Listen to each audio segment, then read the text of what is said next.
Shalom, bon matin tout le monde, bon réveil. Que ce matin le Seigneur dans sa gloire, que ce matin le Seigneur dans sa bonté, qu'il vous garde, qu'il vous protège, qu'il vous dirige pendant que vous allez vaquer à vos occupations aujourd'hui. C'est une autre journée. C'est un autre jour. C'est une journée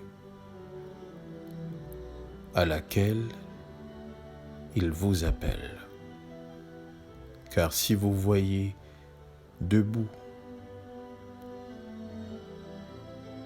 fonctionnel, c'est parce que vous avez une mission.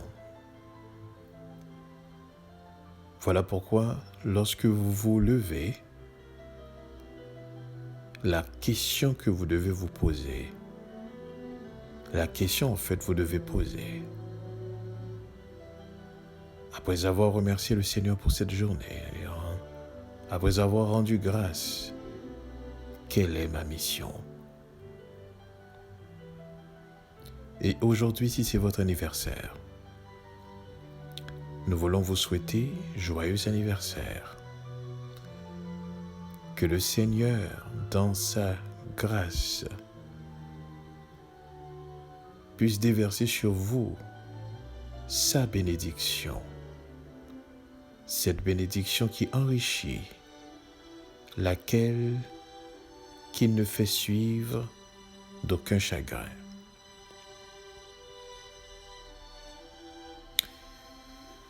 Et si vous êtes seul, eh bien, vous n'êtes pas vraiment seul. Parce que dans sa parole, il a déjà fait provision, disant que je serai avec vous, avec les siens. Il sera avec les siens tous les jours jusqu'à la fin du monde. Donc, il n'existe aucun moment dans votre vie où est-ce que vous avez été seul. Vous n'avez jamais été seul. Il vous a connu avant même que vous soyez dans cette existence. Donc vous n'êtes pas seul. Indépendamment des sensations, indépendamment des perceptions, vous n'êtes pas seul. Parce que dans sa parole, il avait déjà dit « Je serai avec vous tous les jours jusqu'à la fin du monde ». Donc, il est avec nous. La question qu'il faut se poser, à quel point en sommes-nous conscients? Ce matin, je vais aborder un sujet avec vous. Et hier, on avait regardé ensemble dans Jean 17, les versets 22 et 23. Et ce matin, nous allons aborder toujours le chapitre, cette prière de Yeshua, rapportée dans Jean 17, qui révèle des vérités profondes, non nouvelles, en ce qui a trait à notre compréhension de sa parole. Et le verset que je vais prendre avec vous, lequel verset n'a pas été aussi clair, aussi compréhensif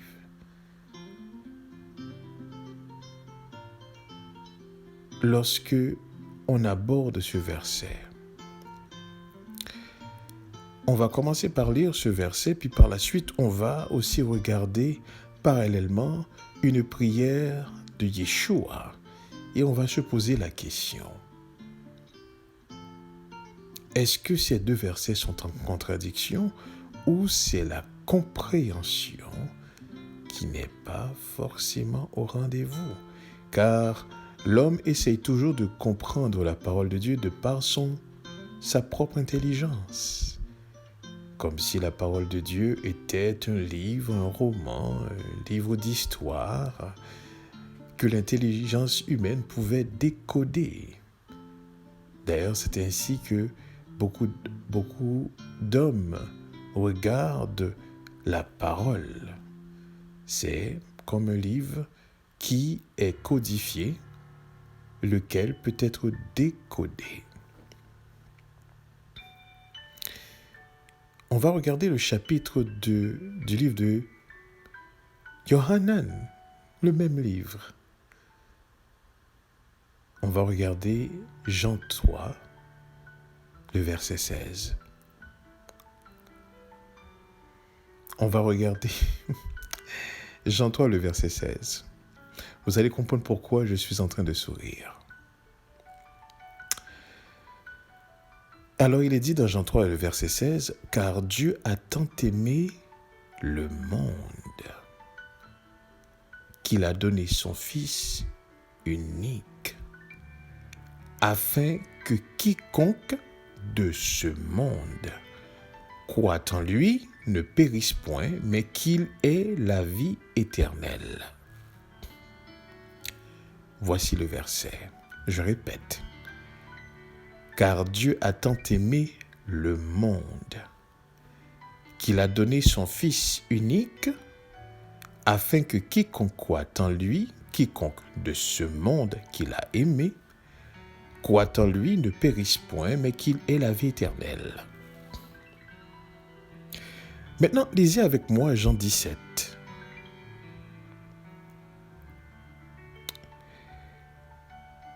Et nous allons considérer les versets 9 et nous allons lire maintenant du verset 9 jusqu'au verset 12. Et je lis pour vous. « C'est pour eux que je prie. Je ne prie pas pour le monde, mais pour ceux que tu m'as donnés, parce qu'ils sont à toi. Et tout ce qui est à moi est à toi, et ce qui est à toi est à moi. Et je suis glorifié en eux. Je ne suis plus dans le monde, et ils sont dans le monde. Et je vais à toi, Père Saint, garde en ton nom ce que tu m'as donné, afin qu'ils soient un comme nous. Lorsque j'étais avec eux dans le monde, je les gardais en ton nom, j'ai gardé ce que tu m'as donné, et aucun d'eux ne s'est perdu, sinon le fils de perdition, afin que l'écriture fût accomplie.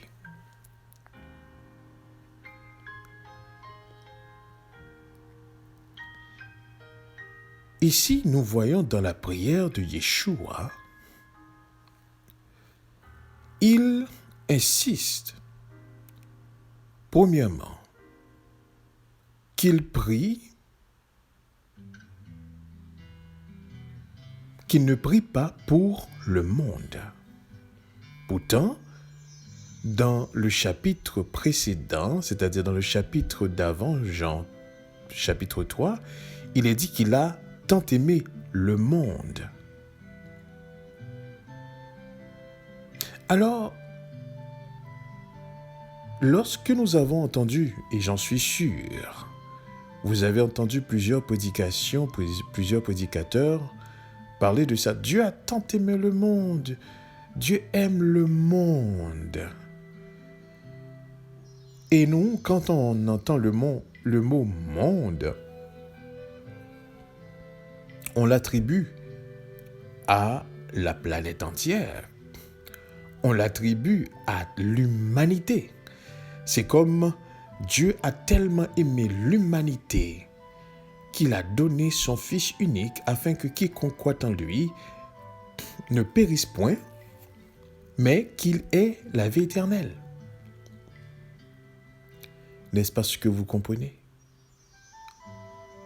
Que Dieu a aimé l'humanité. Maintenant, laissez-moi vous dire quelque chose.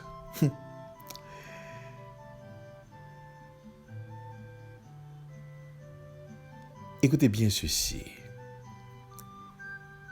Il n'y a rien qui sort de Dieu qui peut être gaspillé. Je répète. Il n'y a rien qui sort de Dieu qui peut être gaspillé. Il n'y a rien qui provient de Dieu qui peut être inefficace.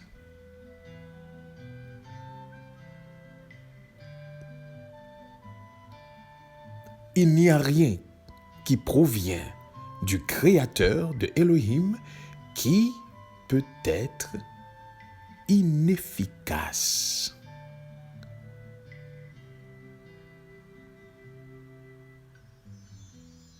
Quand il dit « il va sauver », rien ne peut faire obstacle. Et comme aussi quand il dit « tout doit périr », rien ne peut l'échapper. Donc, analysons les deux textes. Jean 3, verset 16, et la prière de Yeshua. Car c'est la prière de Yeshua qui va éclairer ce que Jean a dit. Car Dieu a tant aimé le monde qu'il a donné son Fils unique, afin que quiconque croit en lui ne périsse point, mais qu'il ait la vie éternelle.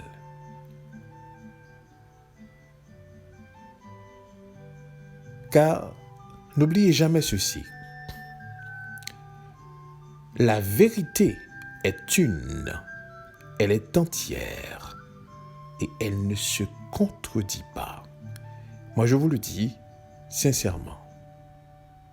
Si vous êtes devant quelque chose que vous croyez être la vérité et que cette vérité contredit une autre vérité, eh bien, laissez-moi vous dire ceci. Deux possibilités. Soit l'une d'entre elles n'est pas la vérité, soit les deux ne sont pas la vérité. Mais il n'est pas possible que la vérité se contredise. La vérité est une, elle ne se contredit jamais. Ce qu'on en découvre n'est que sa profondeur. Alors ici, il est dit que Dieu a tant aimé le monde. Or, dans la prière de Yeshua, Yeshua dit ceci, « Moi, je ne prie pas pour le monde. » Un instant. Dans Jean 3, il dit qu'il a aimé le monde. Lui, maintenant, il dit qu'il ne prie pas pour le monde. Maintenant, analysons un peu le mot « monde ».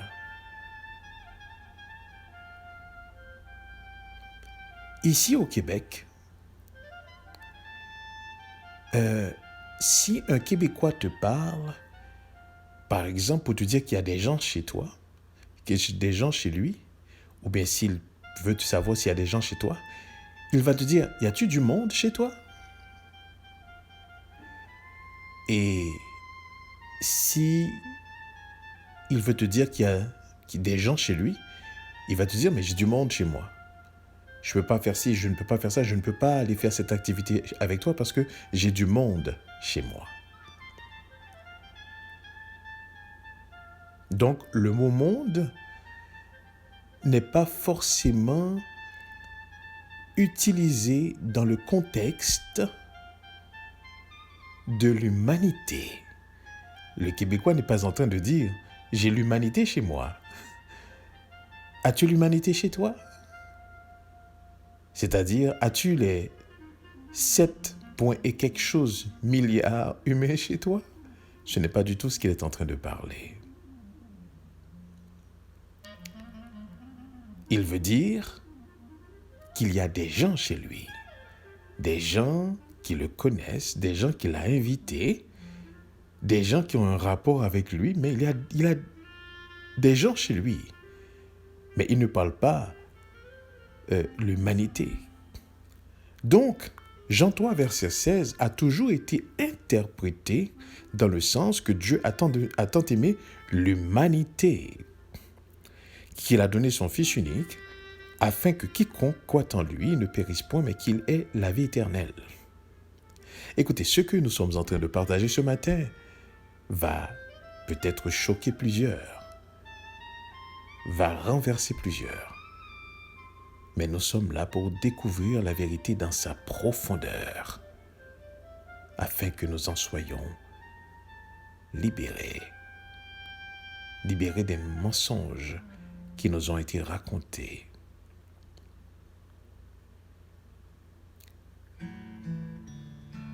Dieu a tant aimé le monde qu'il a donné son Fils unique. Maintenant, ici, on a interprété que le mot monde signifie l'humanité. Maintenant, regardons la prière de Yeshua au chapitre 17, à partir du verset 9.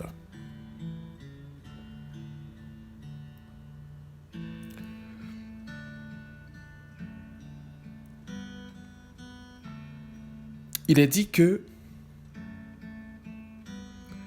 c'est pour eux que je prie.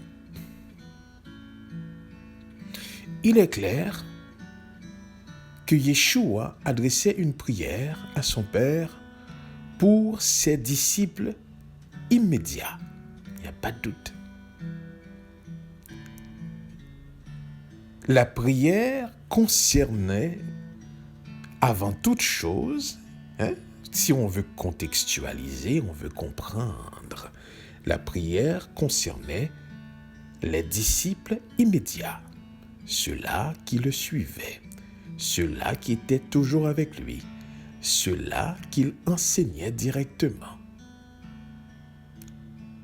Les 12. Et on peut comprendre à travers la prière de Yeshua, il priait en réalité pour les 11.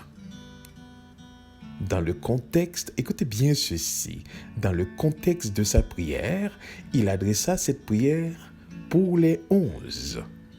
Disait-il,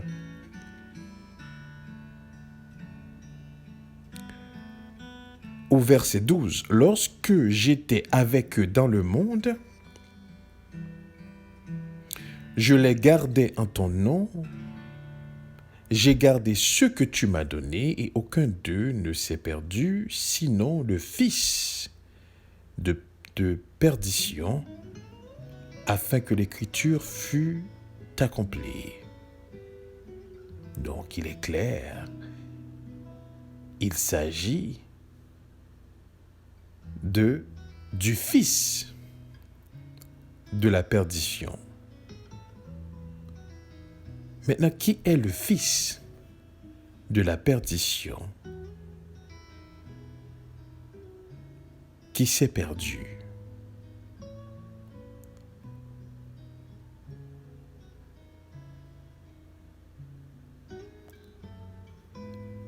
On va tous le savoir lorsqu'on regarde le contexte de sa vie, de la personne qu'il a trahi, de la personne qu'il a vendue et la fin de la vie de cette personne qui s'est suicidée, qui est Judas Iscariote.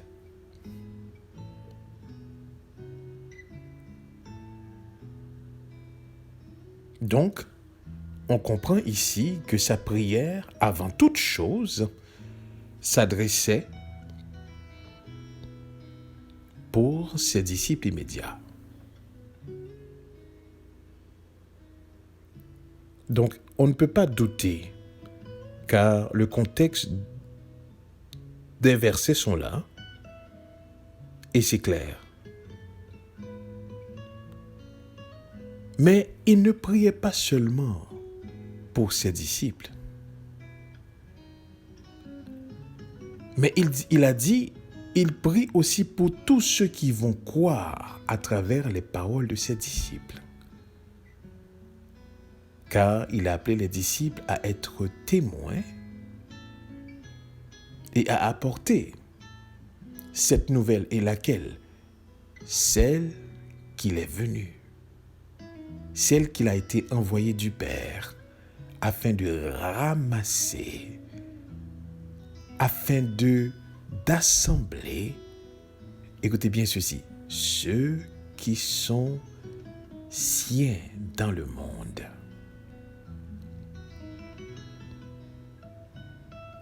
Et ce que je suis en train de vous dire va susciter énormément de questions dans votre tête. Ça va bouleverser votre compréhension de ce que nous avons été présenté, de ce qui nous avait été présenté. Mais nous sommes là pour découvrir la vérité. Nous sommes là pour comprendre. Nous sommes là pour questionner. Et nous sommes là pour laisser le roi Kodesh nous instruire de ce qui est vrai. Car il est le garant de la vérité. Et nous savons la vérité est une. Elle ne peut se contredire.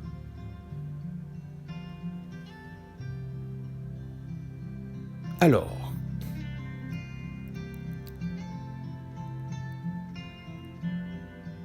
ici, Yeshua est clair. Dans le verset 12, lorsqu'il dit « Je ne prie pas pour le monde ». Pourquoi a-t-il aimé le monde dont on a compris l'humanité? Et là, il dit qu'il ne prie pas pour le monde. Maintenant, de quel monde il s'agit?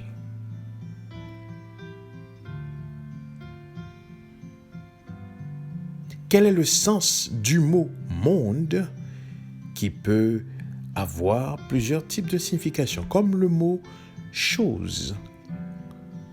Si je dis à quelqu'un « va t'asseoir sur la chose qui est là », la chose peut être une chaise, ça peut être un bureau, ça peut être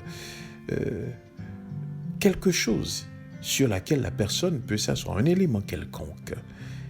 Chose est vaste. Chose peut avoir plusieurs significations. Lorsque le nom de cette chose n'est pas précise. Alors ici, le mot « monde » est un mot vaste qui n'est pas précis. Donc c'est le contexte du verset qui va nous permettre de saisir le mot « monde ». Allons-y.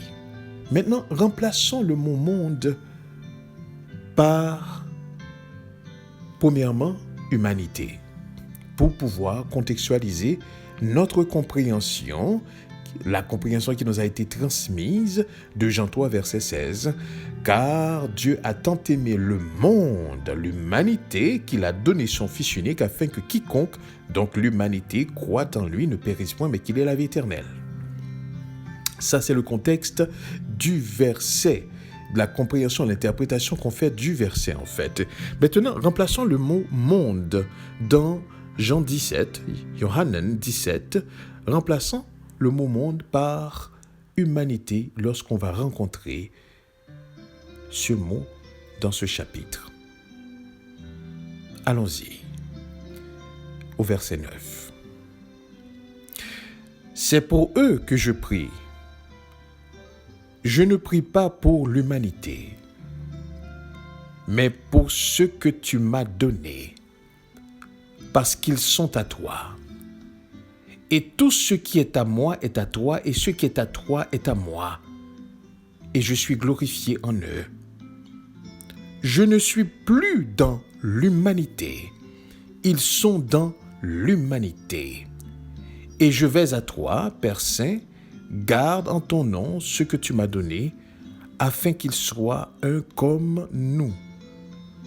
Lorsque j'étais avec eux dans l'humanité, je les gardais en ton nom, j'ai gardé ce que tu m'as donné, et aucun d'eux ne s'est perdu, sinon le fils de la perdition, afin que l'écriture fût accomplie. En faisant ceci, vous voyez que justement, le mot monde a été compris seulement dans le contexte de l'humanité, ce qui n'est pas forcément le contexte du verset. Donc, le mot monde peut avoir plusieurs types de significations.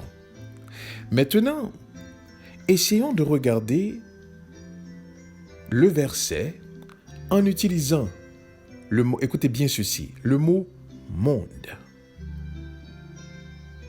comme l'humanité, en utilisant le mot les gens et en utilisant le mot création. Car le mot monde n'a que ses synonymes pouvant le remplacer.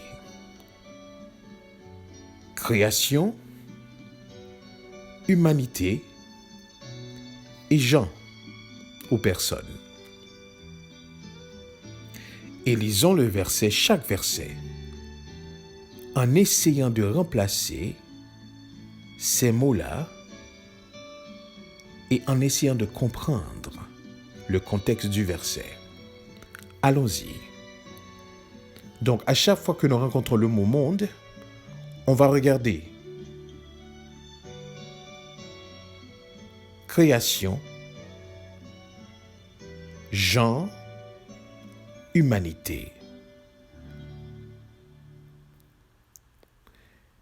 C'est pourquoi, c'est pour eux que je prie. Je ne prie pas pour le monde. Maintenant, est-ce que le mot monde ici peut être remplacé par création? Allons-y. Je ne prie pas pour la création. Ça décontextualise le verset. Allons-y avec les gens. Je ne prie pas pour les gens. Ça suscite énormément de points d'interrogation. Quels gens? Je ne prie pas pour l'humanité, c'est-à-dire tous les humains. Maintenant, regardons le contexte de ce verset. Je ne prie pas pour tous les humains, mais je prie. Si tu ne pries pas pour tous les humains, tu pries pour qui? Je prie pour eux.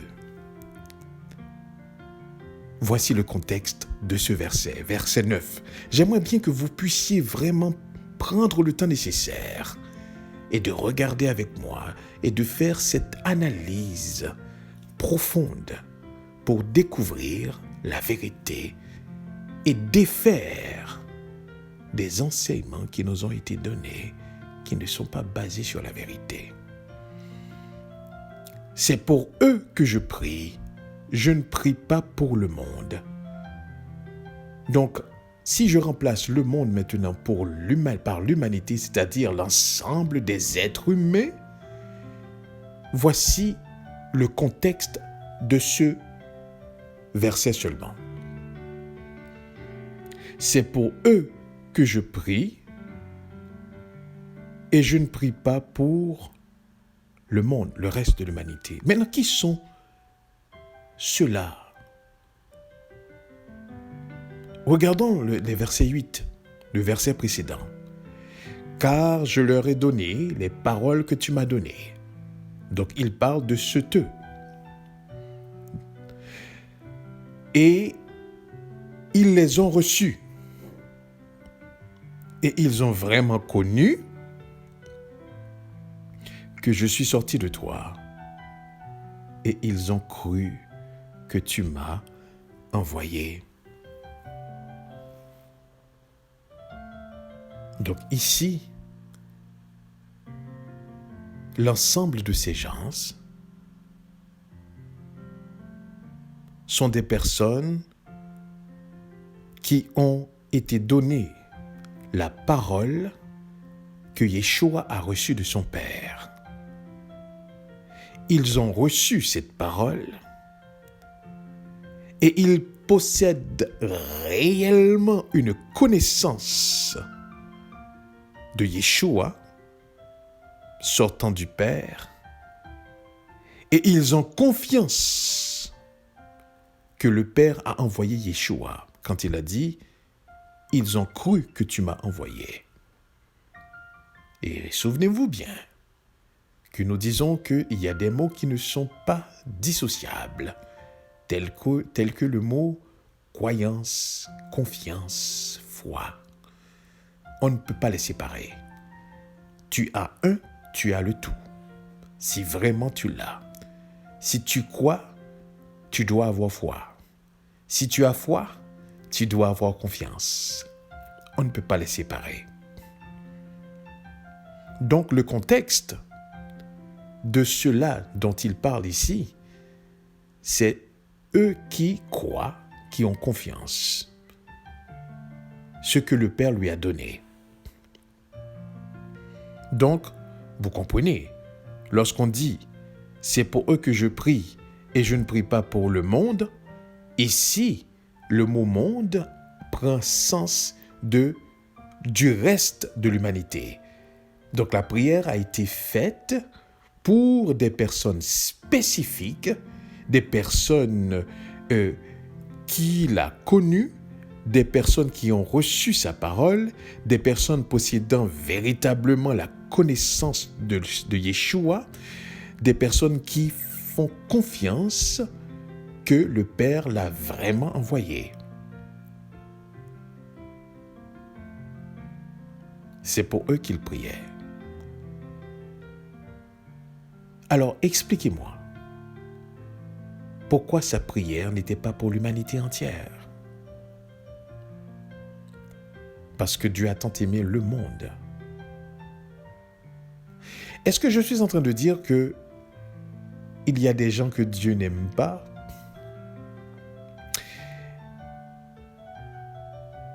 Est-ce que je suis en train de dire, dans le contexte, écoutez bien ceci, parce que ce que je suis en train de dire, sincèrement, 30 minutes ne me serait suffisant. C'est l'une des raisons pour laquelle j'essaie de faire une synthèse. Mais je vous prie de prendre le temps et d'analyser, d'étudier, de demander au roi Kodesh de vous révéler la vérité. On nous présente Dieu toujours comme l'être qui aime tout le monde. Mais Yeshua nous présente Dieu comme celui qui aime ceux qui sont à lui.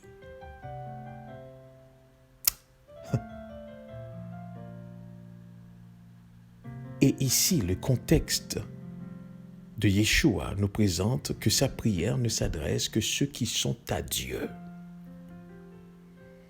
Ceux qui sont pour Dieu. Et la compréhension de ce verset démontre qu'il y en a qui ne sont pas pour Dieu.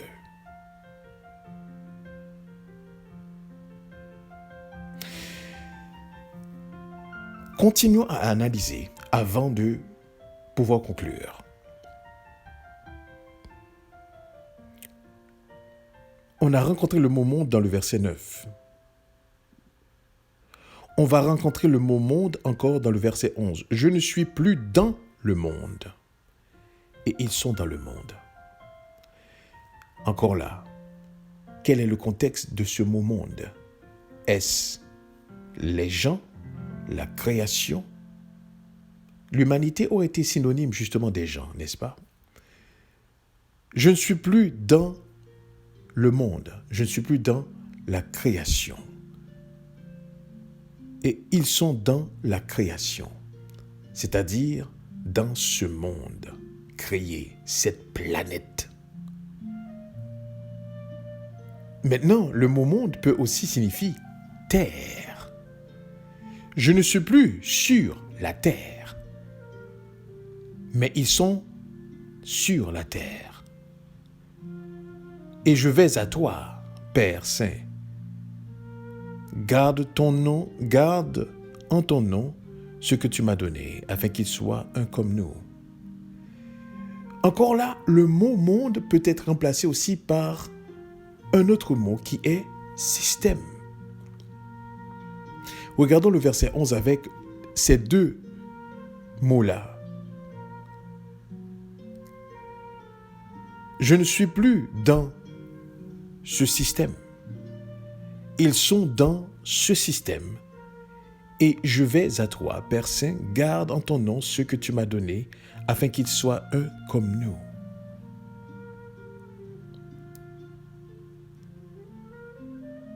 Je ne suis plus dans l'humanité. Et ils sont dans l'humanité. Et je vais à toi, Père Saint, garde en ton nom ce que tu m'as donné, afin qu'ils soient un comme nous. En remplaçant justement le mot monde par ces autres mots, nous pouvons contextualiser effectivement le verset et mieux saisir. Parce que quand nous rencontrons le mot monde, nous voulons lui donner le sens large qui est le monde. Quand on dit une guerre mondiale, c'est une guerre qui est sur toute la planète. C'est ce qu'on veut dire. Mais ici, on veut comprendre ce que le mot monde veut dire pour saisir le Jean 3, verset 16. Et au verset 12, il continue. « Lorsque j'étais avec eux dans le monde, lorsque j'étais avec eux dans la création, lorsque j'étais avec eux, avec les gens, lorsque j'étais avec eux dans l'humanité, c'est quoi le contexte? Lorsque j'étais avec eux dans le monde, lorsque j'étais avec eux sur la terre, je les gardais en ton nom. Donc ici, le mot monde aurait beaucoup plus de sens avec le mot terre. Lorsque j'étais avec eux sur la terre, je les gardais en ton nom. J'ai gardé ce que tu m'as donné. Aucun d'eux ne s'est perdu, sinon le fils de perdition, afin que l'écriture fût accomplie. Et maintenant, je vais à toi, et je dis ces choses dans le monde. Est-ce que ici le mot monde signifie les gens, signifie la création, signifie l'humanité ou signifie la terre? Et maintenant je vais à toi et je dis ces choses sur la terre afin qu'ils aient en eux ma joie parfaite. Je leur ai donné ta parole et le monde les a haïs. Ici, est-ce que le mot monde signifie les gens, signifie la création? Est-ce que le mot monde signifie l'humanité? Ou ceux-là pour lesquels je n'ai pas prié? Et le monde les a haïs parce qu'ils ne sont pas du monde. Ici, est-ce que le monde, c'est les gens, la création? Ils ne sont pas de la terre, comme moi je ne suis pas du monde. Voyez-vous, il est important de comprendre le contexte des versets qu'on lit et de comprendre le contexte des mots qu'on voit. Le mot monde a été utilisé plusieurs fois ici dans ce chapitre, mais à chaque fois qu'il est utilisé, a un sens différent. le monde les a haïs. Comprenez bien ceci. Sa prière s'adresse pour ceux-là qui ont cru, ceux-là qui ont connu le Père, ceux-là qui sont un, comme il est un avec son Père. Donc, ce qui voulait dire ceci, il ne peut y avoir de haine parmi eux. Comprenez bien, j'ai bien dit, il ne peut y avoir de haine parmi eux. Donc, si le monde les a haïs, ce n'est pas entre eux-mêmes qu'ils se sont haïs.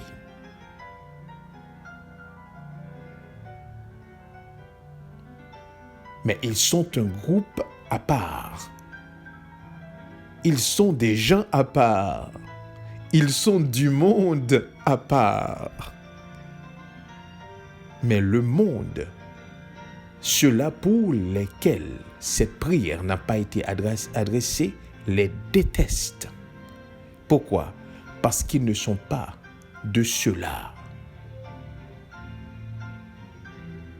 Comme lui, il n'était pas de ceux-là. Donc, ici, peut-on remplacer le mot monde par l'humanité?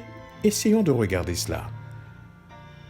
Je leur ai donné ta parole et l'humanité les a haïs parce qu'ils ne sont pas de cette humanité.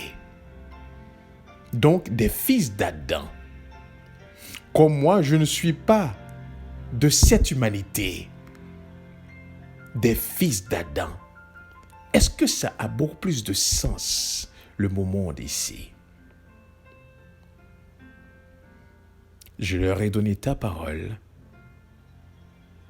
et les fils d'Adam les a haïs parce qu'ils ne sont pas des fils d'Adam. Comme moi, je ne suis pas fils d'Adam.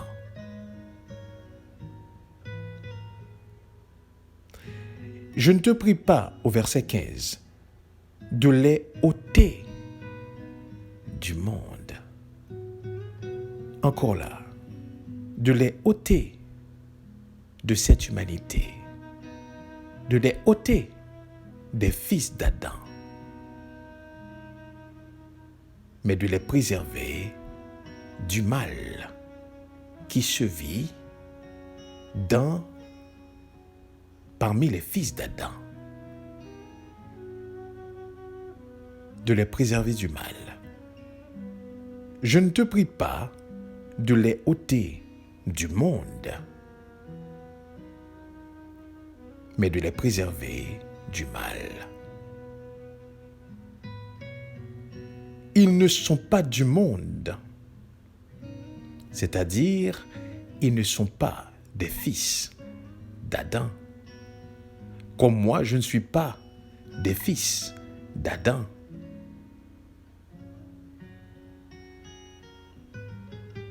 Sanctifie-les par ta vérité, au verset 17. Ta parole est la vérité.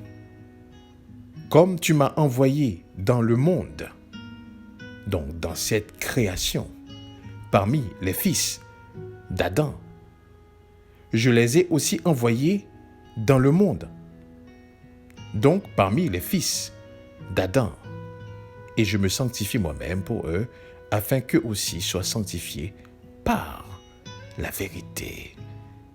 Et n'oubliez pas, le mot sanctifier ici signifie afin qu'ils soient mis à part, qu'ils ne se mélangent pas avec le mensonge des fils d'Adam.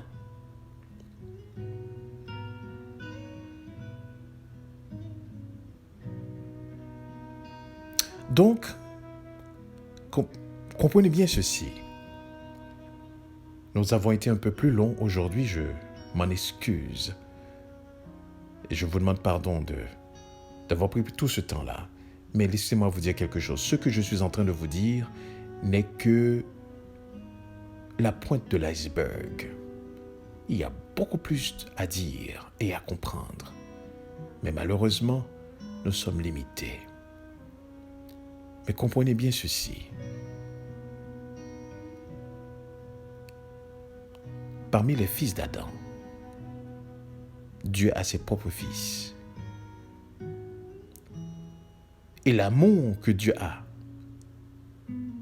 manifesté, c'est l'amour pour ceux-là qu'il a connus d'avance, qu'il a aimé d'avance, bien avant même qu'aucun d'eux puisse exister.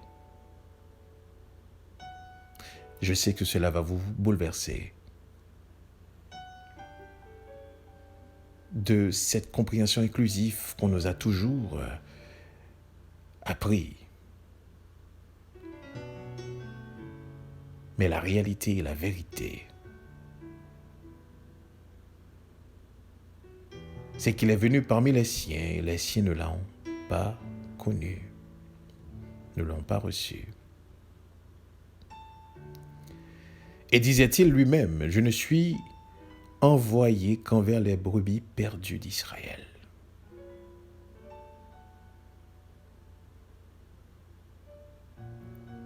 Dieu ne peut aimer un monde pour rien. C'est-à-dire, si vous croyez que Dieu aime le monde et que le monde, cette humanité, va se perdre, ce que vous êtes en train de dire, c'est que son amour est pour rien. Son amour n'est pas efficace. Son amour n'a pas pu arrêter le mal. Son amour n'a pas pu changer les gens. C'est ça que vous êtes en train de dire. Donc pour certains, son amour est inefficace. Mais laissez-moi vous dire ce matin, ce n'est pas vrai. L'amour de Dieu est efficace. Donc, si vous voyez qu'il y a du monde qui ne le comprend pas, qui ne le comprennent pas, des gens qui ne comprennent pas, des gens qui font des choix contre ce Dieu-là, c'est parce qu'ils n'appartiennent pas à ce Dieu-là.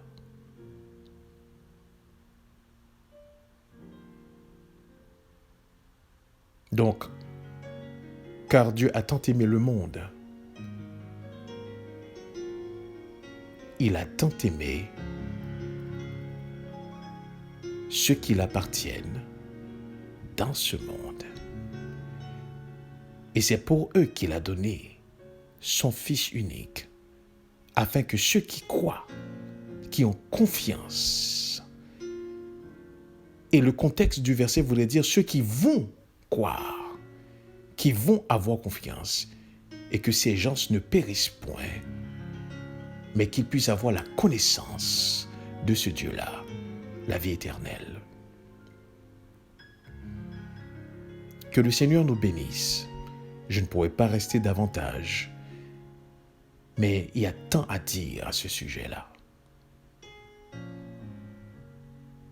Et je profiterai à vous dire ceci.